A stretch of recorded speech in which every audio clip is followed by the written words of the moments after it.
Good morning and welcome to Veronica Live, and we are here with our first guest. We are kicking off with Jason Morgan. He is the co-author of The Comfort Hoax, a fake memoir, North Korean Spies and Hit Squads in the Academic Swamp.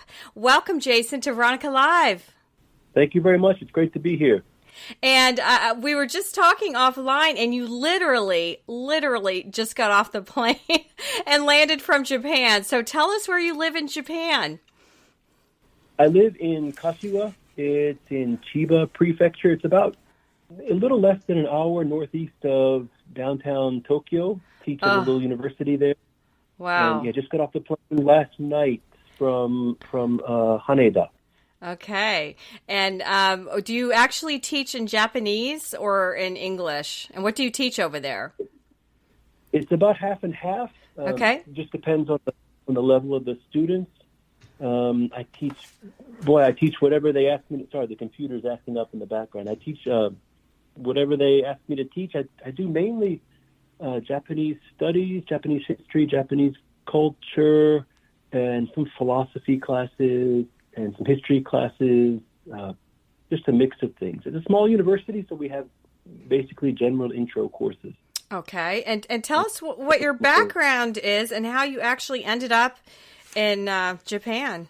Well, I come from some small towns in the South. Was born in Louisiana, grew up there and in Tennessee, and just by chance or luck or fate, some exchange students from Japan came to my little university in Tennessee about 25 years ago, and I ended up becoming friends with one of them in the soccer club. We were just kicking the soccer ball around together. And when he went back to Japan, I had become interested in Japan, and so I asked if I could go back there and visit, and I did, and it was just from there, I just decided I was never going to go back to the United States after that. So well, and I was telling... Go ahead. No, that's it. I ended up, my life became about studying Japan, living in Japan. I've been very blessed. And how was it learning the language? Because I took just a couple years of Japanese, and I was the worst student ever. And I actually have a foreign language degree in Romance languages, but I couldn't get Japanese to stick. So how was that? Because you're actually, teaching in Japan in Japanese. Boy, I'll tell you, when I'm finished learning it, I'll let you know. It's always, every day is a new mistake and a new set of vocabulary to learn. And it's been 25 years. It never ends. Well, it's funny because I did look up how to say Veronica Live yokoso. So that means welcome to Veronica Live. But we're here to talk about your riveting book. And, I wanted to hear the story from you because John and I, we talk a lot about people being canceled. And this actually involves Harvard. And you wrote this book about the comfort women, right. I guess, AKA prostitutes and their story. So start there because having lived over in Japan myself, I know there's always tension between the Japanese and the Koreans, and then the Japanese and the Chinese, and then John does a lot of work in Korea, so he understands, the Korean side a little bit himself. So tell us the story of prostitution, because that always is riveting, and the era that we're talking about. Right. Okay. Well, to jump in very briefly, to jump into the history, in the 1910s, 1920s, Japan was arguably the most progressive country in the world when it came to prostitution. There was a global movement that very much involved the United Kingdom, the United States, in allowing women to register as prostitutes. And this is the reason that this is so progressive for the time is because until that point, women who worked as prostitutes in London or New York or whatever, they were completely at the mercy of the worst elements of society, the pimps and gangsters and hustlers. And so allowing women to register meant that they could be visible in the eyes of the state, and that would allow them to access social services. And the hope was eventually they would be able to leave prostitution. That was the part of the sort of social engineering side or the socially progressive side.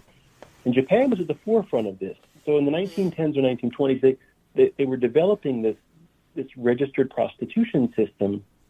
And the idea was to get women to be able to have a foothold in society so they could leave this profession. In the 1930s, war broke out in Asia, and Japan, the Japanese army, was moving into China.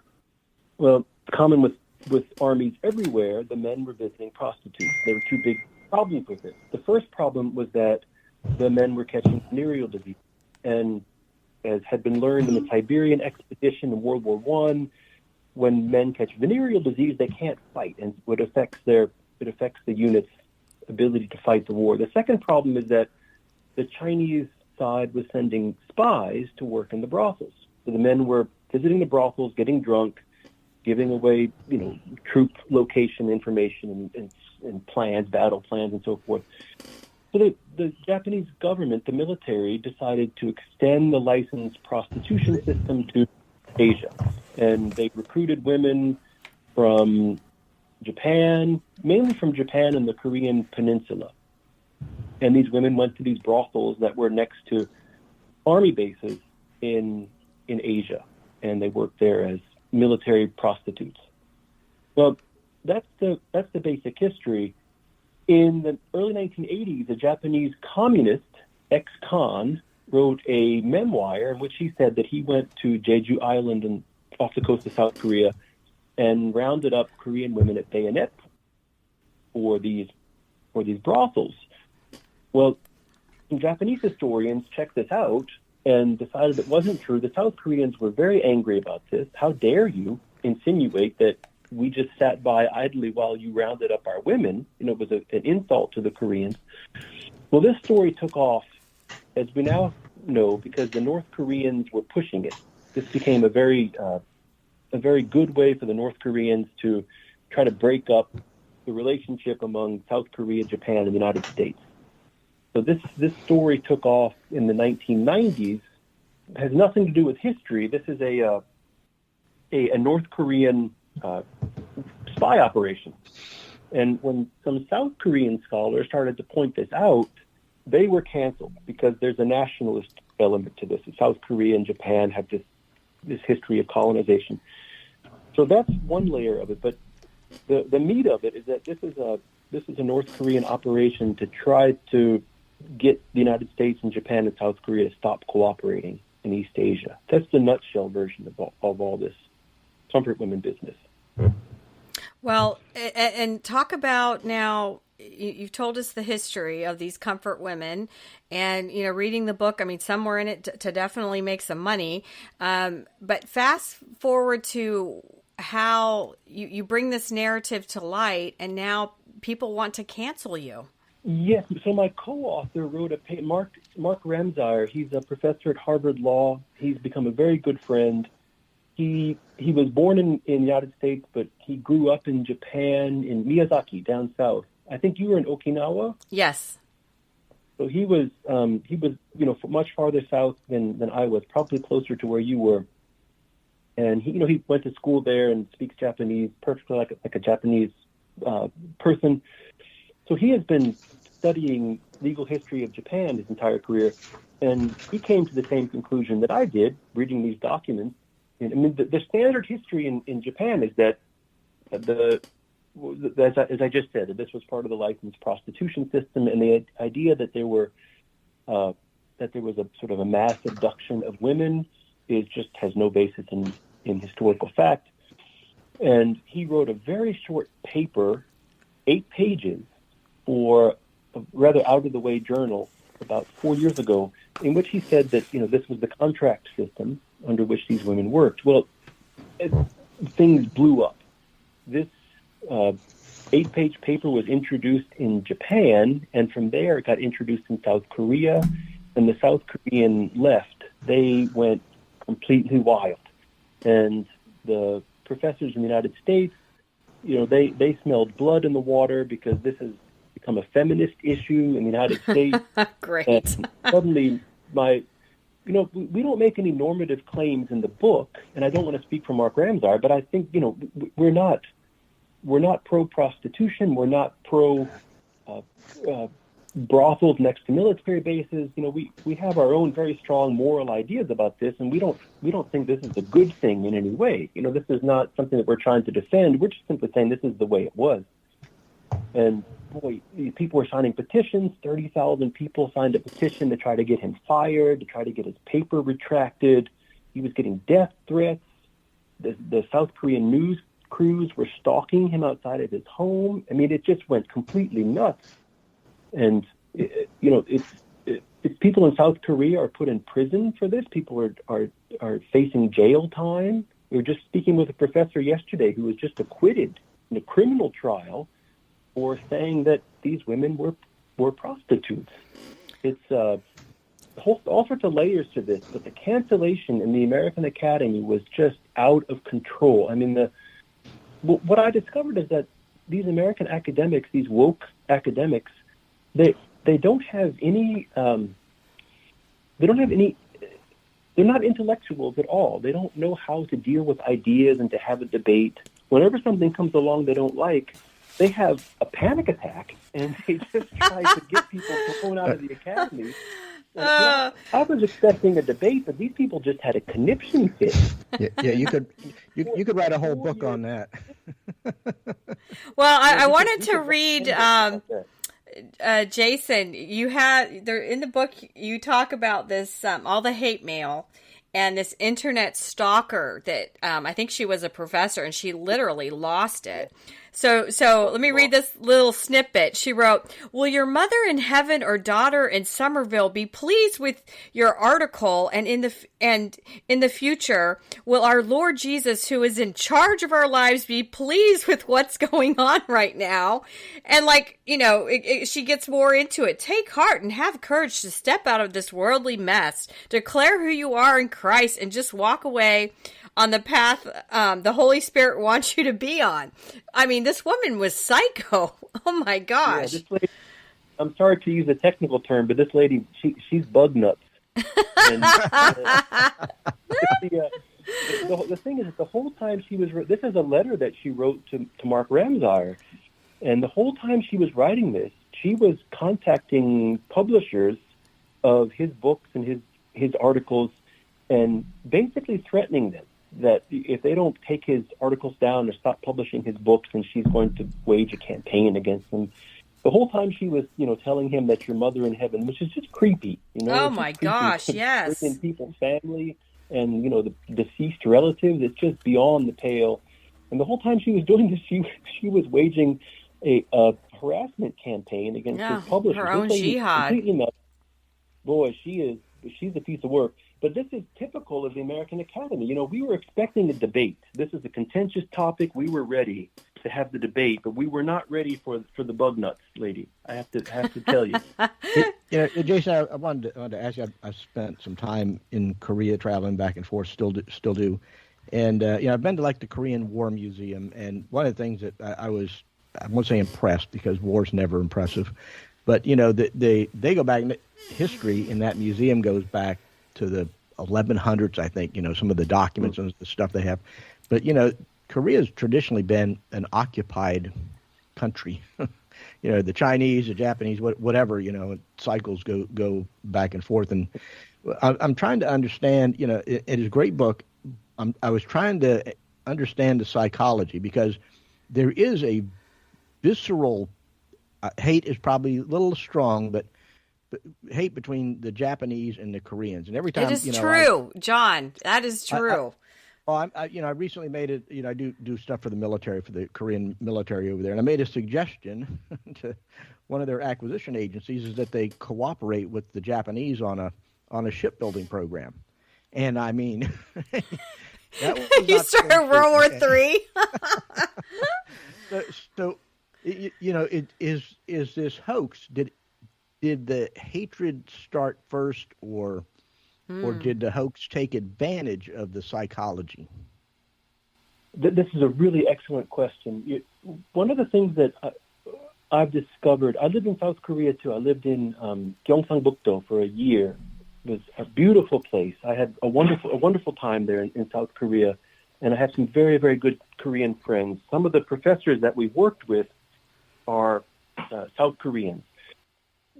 One of the big issues, there was a book that came out a few years ago by Lee Yong-hun, who's a professor at Nakseongdae Economic Studies Institute. He used to be at Seoul National University, economics researcher. And he and his co-authors were arguing against this sort of visceral nationalism on which the South Korean or the Korean sort of mentality, they're arguing against the anti-Japanese nationalism. They're arguing for a more positive nationalism for Korea. So you're right that Korea has traditionally been an occupied country. They were very close to the Chinese. The Chinese were basically using them as a vassal state, and then they were under the control of Japan in the 20th century. So a lot of this history gets taken up into the comfort women issue. The scholars who argue for a more nuanced view of the comfort women, they tend to be those who also argue for a more nuanced view of Japan's relationship with Korea. So, for example, not on the prostitution issue, but on the issue of economic development.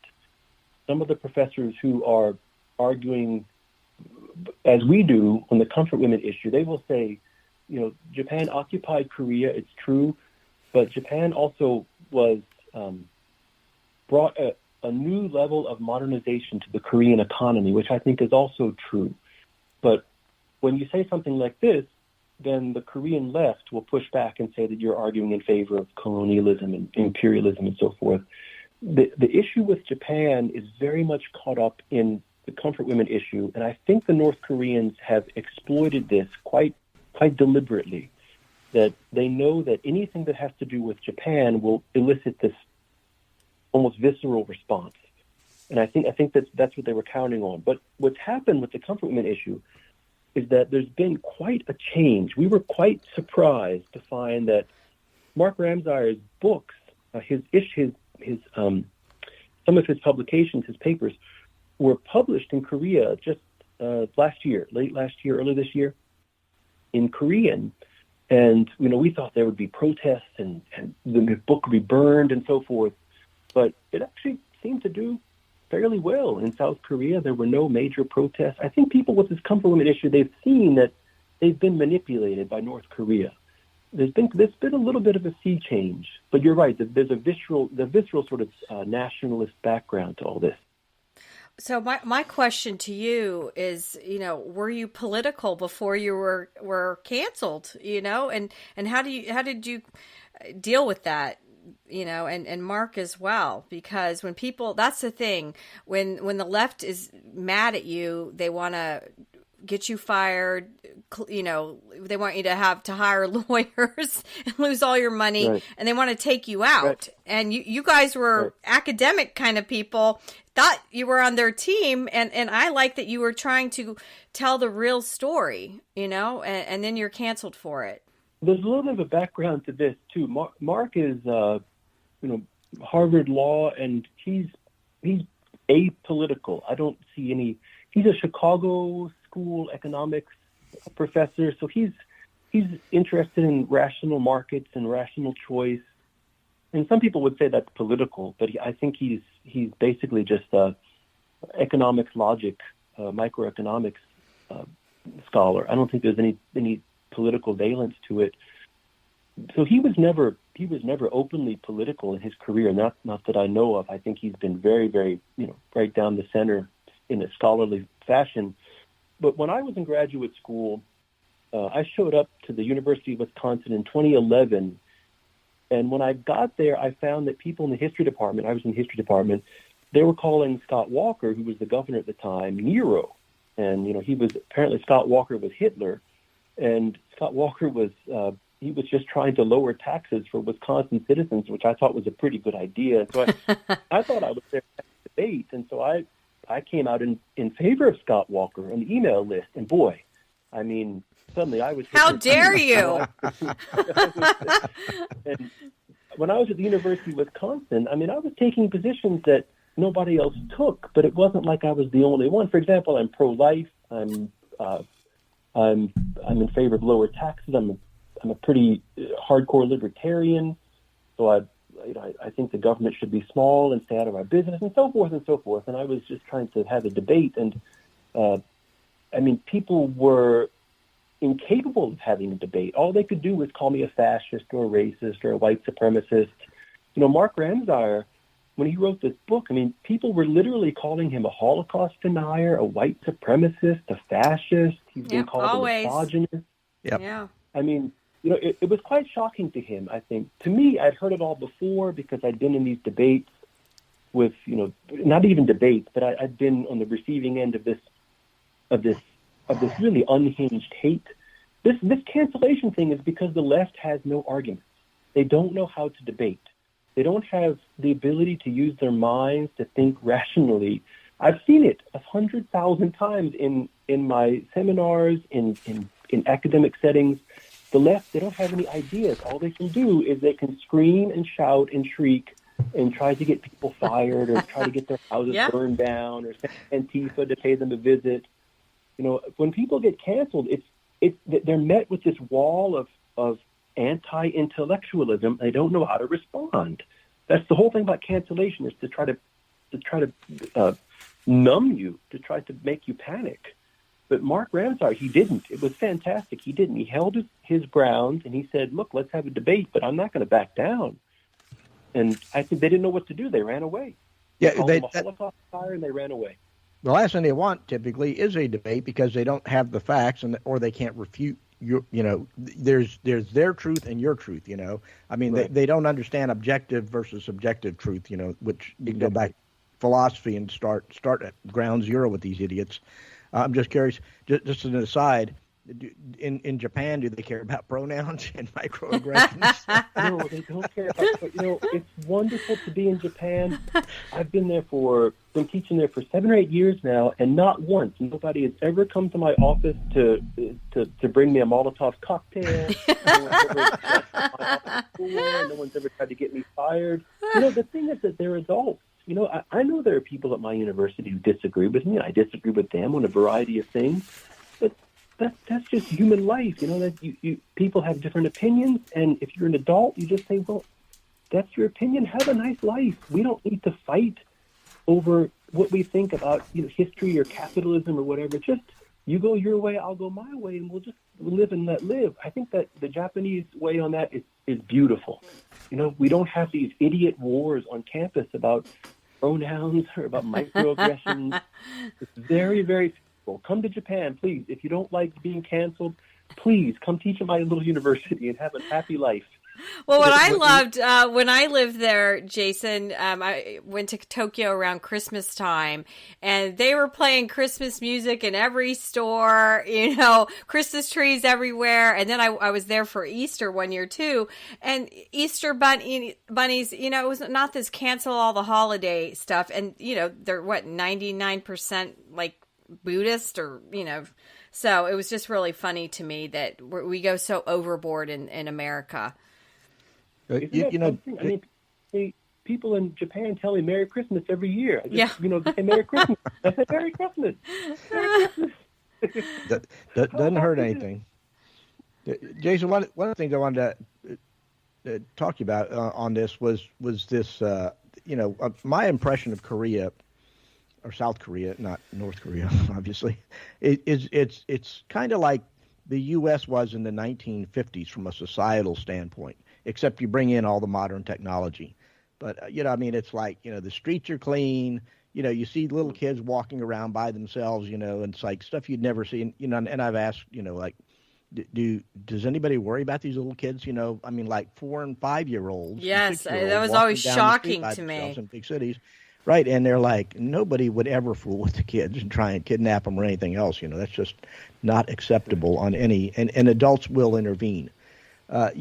Stuff that used to be in the U.S. So, taking that mindset, that was kind of what I was trying to draw into your book was we have the modern mindset of the U.S. So you're trying to read, context wise. I'm reading the book and it's like I'm trying to marry that image of Korea up with the U.S. image and prostitution and human rights and all this outrage about this.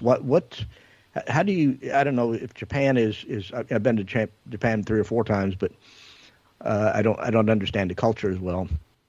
But it's very monolithic. So and it's not monolithic here. So how much of this is a culture clash between South Korea and Japan? You mean? Well, more U.S. I'm talking about the academic response to this book. Yeah, it seems to be more of a U.S. versus maybe saying Japan, South Korea axis is, academic axis is too strong, but just is this a U.S. versus them problem, or is it just aimed at U.S. versus South Korea? In some ways, it is. It's a great question. I would complicate a little bit the monolithic idea. Scholarship in Korea and Japan is extraordinarily diverse, and I think in society in many ways. People who have spent time in Japan have often come away with an impression that it's monolithic. If you talk to people just on a regular basis and really just meet them where they are, you'll find that there's a really extraordinarily diverse array of opinions and ideas. I think that in terms of cultural order, having children walk around the streets and having the streets be cleaned, this is in many ways this is a product of Japan in the early 20th century. When Japan went to Korea, went to Taiwan, they brought a vision of orderliness to those societies, which in itself was a product of Japan's rapid modernization in the late 19th century. So a lot of what we see in Korea and Japan today is a holdover from something that happened more than a century ago, keeping the streets clean and so forth. Us versus them, that's how many of the American scholars see it, I think, because they tend to look down. One thing that I really noticed in this debate, it's not even a debate, this comfort women thing, is how much the white liberal American scholars look down on people who are not white liberals. I mean, the racism is just off the charts for these people. I mean, you see, notice it with these inside the United States. The people who, all these DEI people, they're all. I'm sorry to say it, but they're all white liberals, and these people that are doing the DEI stuff, it's as though they just use these people who are not white liberals to make themselves feel better about their diversity charts or whatever. We've checked off all these boxes, but we're still in control of the mechanism. These people that we are arguing against, these white liberals in the American Academy, they don't read Japanese and Korean books. They don't talk to Japanese and Korean scholars. They act like everything in the world is decided in seminars at Columbia University. So there's that aspect of the American white liberals just looking down on Asian scholars. The other aspect, the one that we're trying to bring out, is that this is not about Japan versus South Korea. This is about North Korea versus Japan and South Korea. This is about North Korea manipulating this. So these South Korean scholars now, what they're trying to say is, look, South Korea is a legitimate country. North Korea is trying to say that South Korea is not a legitimate country because it's cooperating with Japan, and it's a puppet of the United States and so forth. But what South Korea and the Japanese side are saying is that, we don't want to be a communist slave of China. So this whole thing goes back to whether South Korea or North Korea is the legitimate government of the Korean peninsula. So when you peel back the American layer, you find that this is very much an East Asian question. And it's North Korea. It's classic North Korea trying to manipulate history. The communist Chinese do the same thing with history. They just tell lies about history, about the present. They just lie. Communists lie. I mean, that's the basic takeaway from this book. And when you get down to that level, this is very much an East Asian problem and not an American versus South Korea problem. So it's interesting from a military standpoint, which I've been involved in my entire life, but the U.S. tends to look down on both South Korea and Japan for their military capabilities. It's almost, my recent dealings, particularly, it's gotten far worse in the last 10 years. But they almost treat them as incompetents.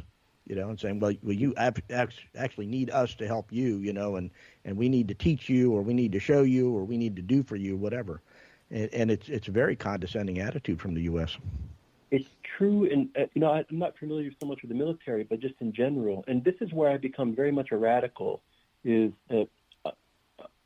I think that this is a product of the occupation of both countries after World War II.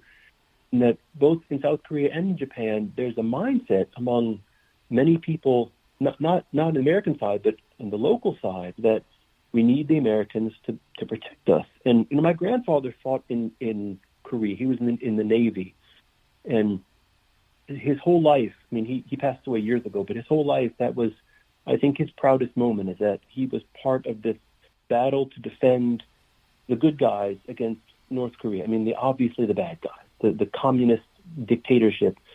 And he did not look down on the Koreans. I think the people who were in the Korean War, they saw them as brothers. These are brothers. We shed our blood together. And somehow that changed over time. But when I get really radical, I think, South Korea and Japan, these are tough societies, and they don't need the Americans to fight. Long before the Americans ever showed up, these people were fighting in East Asia. So there's a really untapped potential, I think, in these societies. But you're right, the Americans tend to look down on Japan and Korea militarily, intellectually, economically, academically. It's a shame, but there's so much in these societies that can blossom if they don't have this mindset that we have to have the Americans there to protect us. So are we, Jason, the book is really outstanding, and it's been an honor to have you on. Are we missing anything? And the book's called The Comfort Hoax, a Fake Memoir, North Korean Spies and Hit Squads in the Academic Swamp. Obviously, you're one of the good guys, and you've had to deal with these libs.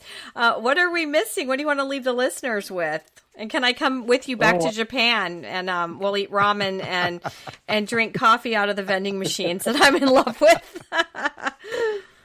Thank you for having me on the show. It's been an honor. What do I want to leave you with? There's a lot of hope. The cancel culture it's a complete joke. These people are a little Stalinist. They're a little fascist. They don't belong in the academy. They belong in prison, actually. These people that are trying to cancel everyone, they ought to be ashamed of themselves. But there's a lot of hope. There's a lot of people who are waking up, saying this is just not how it should be. So, if you read the book and you think, boy, these people are nuts. Yeah, they're nuts. And there are a lot of people who are going, these people are nuts. So I want listeners and readers to understand that there's a lot of hope in South Korea, Japan, the United States, that we're forming an anti-woke alliance and trying to get people back to where we can just have a discussion again without canceling each other. Well, outstanding. And we've been joined with Jason Morgan. He's the co-author of The Comfort Hoax, and love to have you back. So next time you're back in America, let us know, and we'll talk more, because this is so interesting. And thanks for joining Veronica Live. We'll be right back. We'll be right back on Veronica Live.